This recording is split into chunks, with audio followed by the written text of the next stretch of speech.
Assalamualaikum.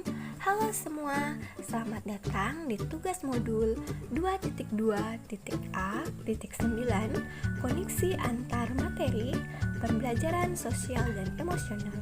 Bersama saya Mardiana Sari, CGP Angkatan 1, Kalimantan Barat. Definisi apa itu PSE? Pembelajaran sosial dan emosional atau yang sering dikenal dengan PSE adalah pembelajaran yang dilakukan secara kolaboratif oleh seluruh komunitas sekolah.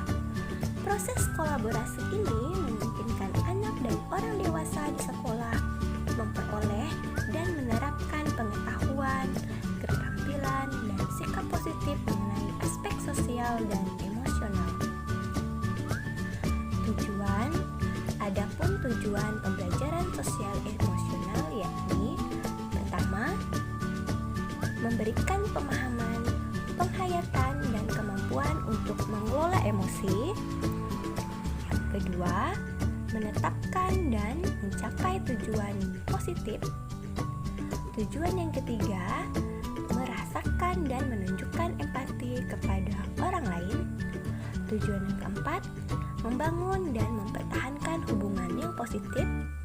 Dan tujuan yang terakhir, membuat keputusan yang bertanggung jawab. Kompetensi sosial emosional. Ada 5 kompetensi sosial emosional, yakni yang pertama, kesadaran diri, yakni pengenalan emosi. Ada 6 emosi dasar yang harus kita kenali, yaitu bahagia, sedih, jijik, kaget, marah, dan takut. Kompetensi sosial emosional yang kedua adalah pengelolaan diri, yakni mengelola emosi dan fokus dengan melakukan latihan mindfulness dengan teknik stop. Kompetensi sosial emosional yang ketiga adalah kesadaran sosial atau keterampilan berempati, yakni kemampuan untuk menempatkan diri dan melihat perspektif orang lain.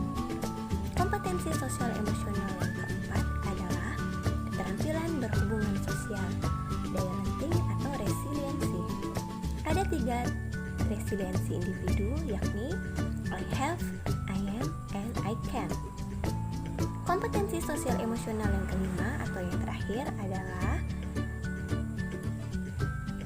pengambilan keputusan yang bertanggung jawab dengan menggunakan kerangka POCH.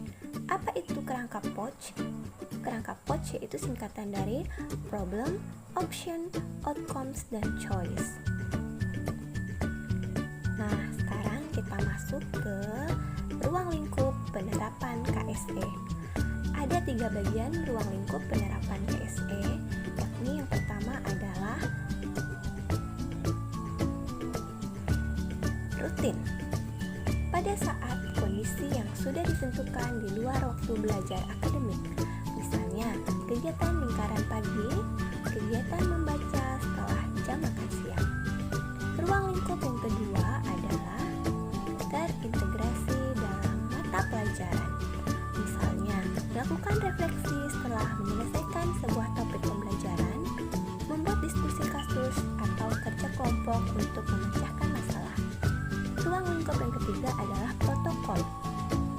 Menjadi budaya atau aturan sekolah yang sudah menjadi kesepakatan bersama dan diterapkan secara mandiri oleh murid atau sebagai kebijakan sekolah untuk merespon situasi atau kejadian tertentu yang terjadi di sekolah.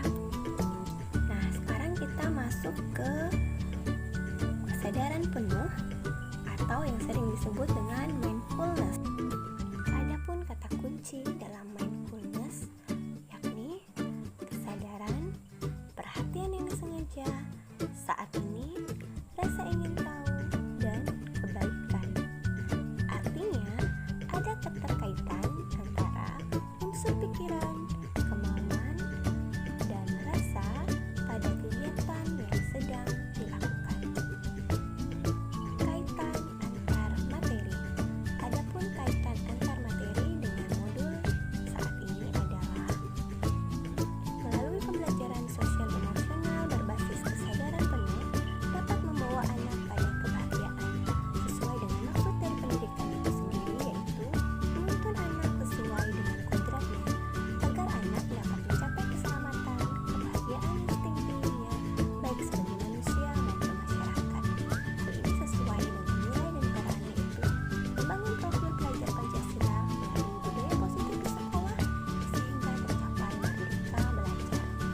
Demikianlah koneksi antar materi modul 2.2. Akhir kata, wassalamualaikum warahmatullahi wabarakatuh.